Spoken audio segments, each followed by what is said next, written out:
Ասենք փառք Տիրոջը, քուրեր եղբայրներ ջան։ Մեր կենթանի Տերուջ անունը թող փառավորվի։ Շնորհակալ ենք Աստծուց, որ իրականում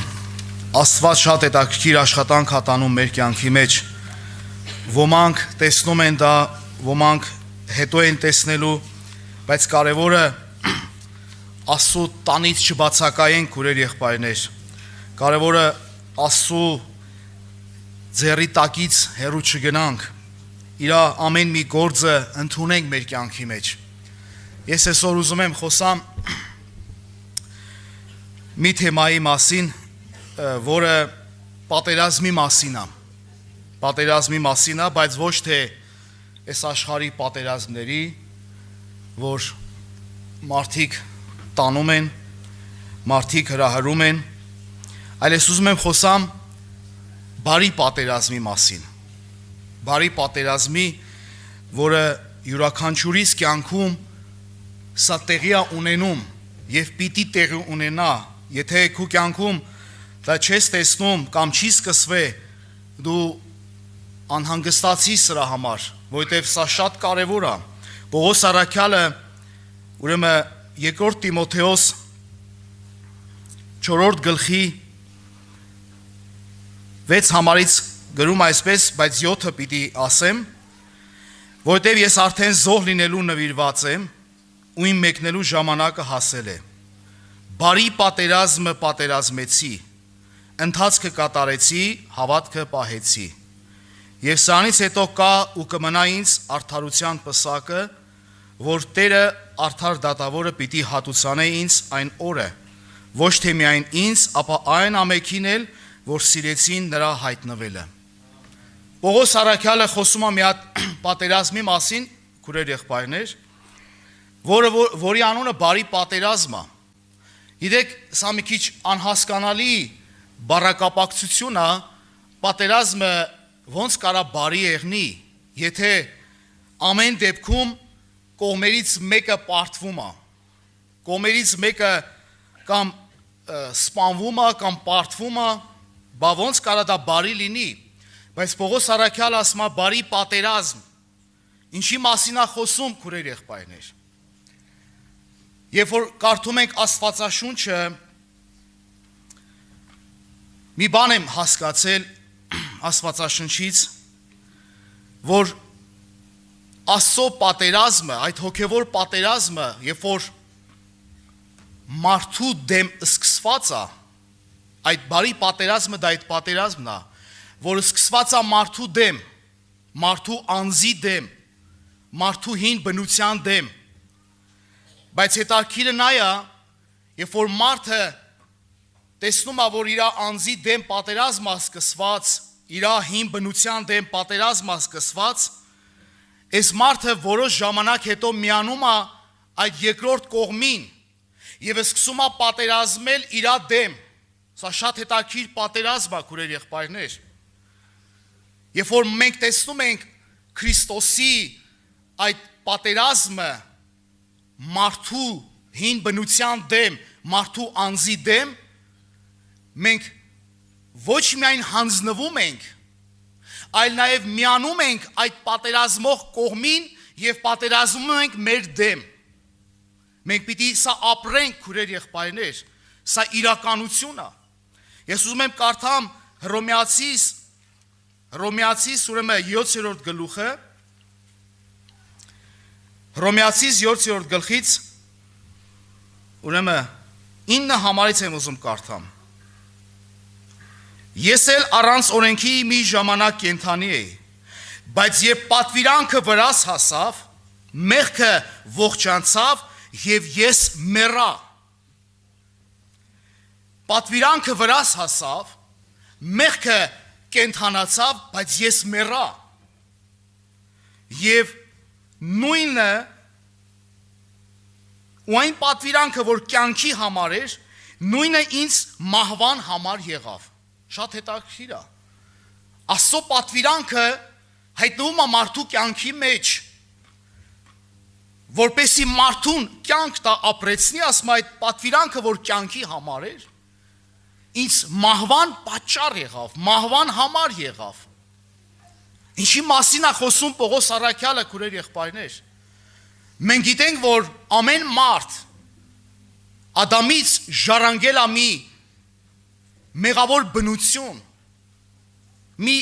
Աստծուն հակառակ բնություն, եւ այդ բնությունով ապրում է մարդը։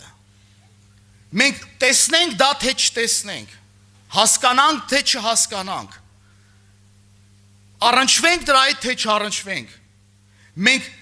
ակամայից գնում ենք այդ բնությունով ապրում է մարդը։ Բայց երբ որ Աստծո պատվիրանը վրա է հասնում մարդու կյանքի մեջ, գիտեք, այդ պատվիրանը կարող է մարդը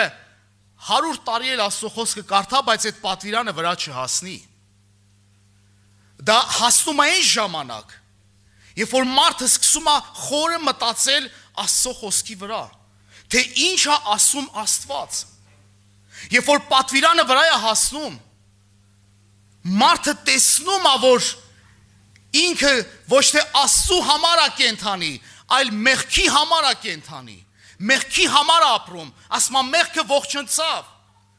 մեղքը սկսեց գլուխ բարձրացնելը, ասում է բայց ես մեռա, այս պրոցեսը ես ուզում եմ, որ մենք տեսնենք։ Երբ որ պատվիրանը վրա է հասնում մարդու կյանքի մեջ, սա Աստծո մեկնարկած պատերազմն է մարդու ներսի հին բնության դեմ։ Երբ որ մարդը տեսնում է այս պատերազմը, եւ Պողոս առաքյալը ասում է եւ ես մեռա, մարդը ինքը սկսում է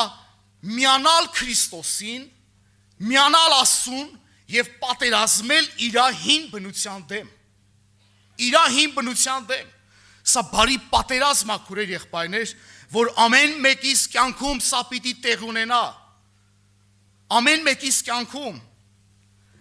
Եվ երբ որ կարդում ենք Երեմիայի մարգարության մեջ, Երեմիայի մարգարության 20-րդ գլխի 7 համարից տարբեր թարգմանություններում տարբեր ձև ասում, բայց ես ուզում եմ մեկ ուրիշ թարգմանությունով ասեմ, մեր մոտ ասում է Տիրոջն է ասում մարգարեն, ինձ խաբեցիր ով Տեր, ու ես խաբվեցի, ու դու ինձանից զորավոր ես, ու ինձ հաղթեցիր։ Մի ուրիշ թարգմանության մեջ ասում է ինձ համոզեցիր, ու ես համոզվեցի, եւ ասում է դու ինձանից զորավոր ես, ու ինձ հաղթեցիր։ Սա շատ հետաքրքիր է։ Աստված շատ հետաքրքիր ձևով սկսում է մարդու կյանքի մեջ այս պատերազմը, բայց բարի ձևով, շատ սքանչելի ձևով, ասում է ինձ համոզեցիր։ Ինձ համոզեցիր։ Երբ որ մարդը գալիս է Աստծո տուն, երբ որ մարդը անկեղծորեն Տիրոջ առաջ իր սիրտը բացում է, Աստված իր փառքով, իր գեղեցկությամբ մարդուն երևում է, մարդուն հայտնվում է, մարդու սիրտը ուրախացնում է, բայց երբ որ մարդը սկսում է համոզվել Տիրոջ վրա, մենք տեսնում ենք, որ Տերը արդեն ցույց է տալի, որ ով մարդ, ես քո մեջ պատերազմ եմ ուզում սկսել, ես քո մեջ պատերազմ եմ անելու, ու դու պիտի հանձնվես, որտեվ ես պիտի քեզ ազատեմ մի բանից, որը որ քեզ տանելու է անկում, որը որ քեզ խաբել է ու տանում է անդունդ, եւ սա մեղքի բնությունն է, սա սատանայի բնությունն է մարդու մեջ, եւ մարգարեն ասում է դու ինձանից զորավոր ես ու ինձ հաղթեցիր, բայց սա երբ է տեղ ունենում, քուրեր եղբայրներ, երբ որ դու անցնում ես Տիրոջ կողմը, մարդը, որը որ հակառակվում է Աստծուն, մարդը, որը որ չի ընդունում այս պատերազմը, մարդը, որ չի ուզում իր կյանքում ինչ որ պարտություններ կրի, այս մարդու կյանքում Աստված գործ չի անի, բայց եթե դու ուզում ես հասնես երկինք, եթե ես ուզում եմ հասնեմ երկինք, ես պիտի մասնակցեմ այդ պատերազմին, բայց հետաքրքիրը նա է, որ դա ուղղված չի որևէ մեկի դեմ, դա ուղղված է քո դեմ, դու պիտի միանաս Քրիստոսին պատերազմելու քո դեմ, դու պիտի միանաս նրան, դու պիտի հանձնվես նրա ձեռքը եւ պատերազմես ինքդ քո դեմ, եւ մարգարեն մի քիչ հետո 13 խոսքում ինչ ասում, Տիրոջը երգեցեք, Տիրոջը գովեցեք, քանզի տնանքի հոգին չարագործների ձեռքից ազատեց։ Այսինքն այդ տնանքը ես եմ եղել, այդ տնանքը դու ես եղել, որ տնից հեռացած ենք եղել, իսկական մեր տնից հեռացած ենք եղել եւ չարագործի ձեռին ենք եղել, քուրեր եղբայրներ, բայց ասма տնանքի հոգին ազատեց չարագործի ձեռքից, փառավորվի մեր Տերը։ Այսօր Աստված մեզ կանչել է այստեղ քուրեր եղբայրներ, որպեսզի մեզ ցույց տա իրականում ովքեր ենք մենք, ինչ կա մեր ներսիդին, եւ դու տեսնես այս պատերազմը, եւ դու տեսնես սա։ Այսօր մենք շատ հաճախ մեկս մեկից դեմ ենք պատերազմում, մեկս մեկից հակաճառում, մեկս մեկից չգիտեմ ցածացնում, բարձրացնում, բայց իրականում այս պատերազմը քո դեմ է ուղված։ Պողոս Արաքյալը սա տեսնում էր։ Եվ ողբ Երեմիայի մեջ, ողբ Երեմիա 3-րդ գլխի մեջ, տեսեք ինչ ասում։ Ողբ Երեմիա 3:1-3-ը Ես այն մարդն եմ, որ տառապանք տեսա, ու նրա բարկության գավազանով զիս տարավ խավարի մեջ պտտեցրեց, ոչ թե լույսի մեջ։ Այո, ինձի դեմ դարձավ, ամեն օր իմ ձեռքս իր ձեռքին վրաս դարձրեց, իմ մարմինս ու մորթս մաշեցավ, ոսկորներս կոտրեց, ինձի դեմ պատնեշներ շինեց եւ ինձ դառնությամբ ու նեղությամբ շրջապատեց։ Սա մեկ կասկածի, սա Տիրոջ մասին ասում։ Երեմիա մարգարեն Տիրոջ մասին ասում, որ Տերը ինչեր անում իր կյանքի մեջ։ Ինձ մութը տեղեր նստեցրեց, շատոնց մեռածների պես,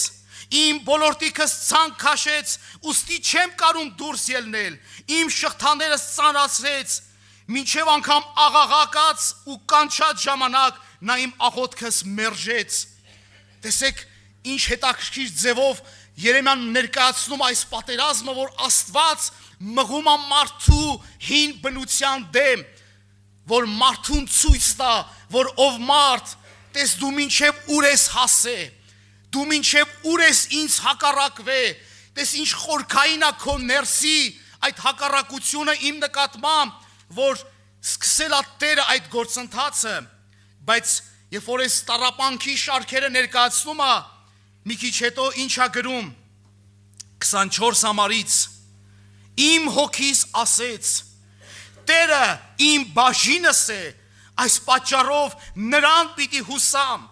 Տերը բարի է իրեն ապավինողներին ու իրեն փնտրող հոգուն, Տիրոջ փրկության սպասելն ու լռությամբ հուսալը աղեկ է, փառավորվի մեր Տիրոջ անունը։ Այո, Աստված ուզում է, որ այսօր ես ու դու լիարժեք ազատագրվենք, լիարժեք մաքրվենք մեր ներսի բնությունից։ Այս բոլորը գրում էին մարգարեները, Աստծո ծառաները եւ Հոբի մեջ էլ է գրված, Հոբի 30-րդ գլուխը որ կարդում ենք, քուրեր եղբայրներ շատ հետաքրքիր ասում Հոբը 30-րդ գլխի մեջ 11 համարից 30-ի 11-ից Քանի որ Աստված իմ կապս թուլացնելով ինձ խոնարեցրեց, նրանք իմ ներկայությանս երասանակը կթողեն։ Աջ կողմես լակոտներ կելնեն, նրանք ոտքերս առաջ կհրեն ու ինձի դեմ իրենց կորստյան ճամփաները կպատրաստեն։ Տեսեք Հոբը ինչ ասում, եւ ասма քանզի Աստված իմ կապս թուլացնելով ինձ խոնարեցրեց։ Աստված ուզում է իմ ու քո կյանքի մեջ այս խոնարհությունը բերի, այս իջեցումը բերի, այս հանձնվելը բերի մեր կյանքի մեջ եւ 42-րդ գլխի մեջ 42-ի 6-ում ասում է եւ սրա համար իմ անձս կար համարեմ եւ հողի ու մոխիրի վրա կզղջամ։ Աստված հասավ իր նպատակին։ Հոբն ասում է իմ անձս կար համարեմ, արդեն չի ասեմ Աստված իմ անձս խոնարեցրեց, ասում է ես իմ անձս կար համարեմ։ Տեսեք մարդը ինք արդեն իր անձի պարտությունը տեսնելով ուրախանում է ժողովուրդ ջան։ Շատ հետաքրքիր է սա։ Երբ որ մարդը իր պարտությունը տեսնի եւ ուրախանա, սա ասենք աշխարհի մեջ անընդունելի բան է, ժողովուրդ ջան։ Մարդը միշտ իր հաղթանակներով է ուրախանում։ Ինչ որ մեկի վրա հաղթանակ տարավ ուրախանում է, բայց ասում է ես իմ անձս կար համարեմ, հող ու մոխի վրա կզղջամ։ Այս մարդը ուրախությամբ պատմում է սա։ Եվ Պողոս առաքյալը Գաղատացիս գրքում նորից նույն խոսքն է ասում։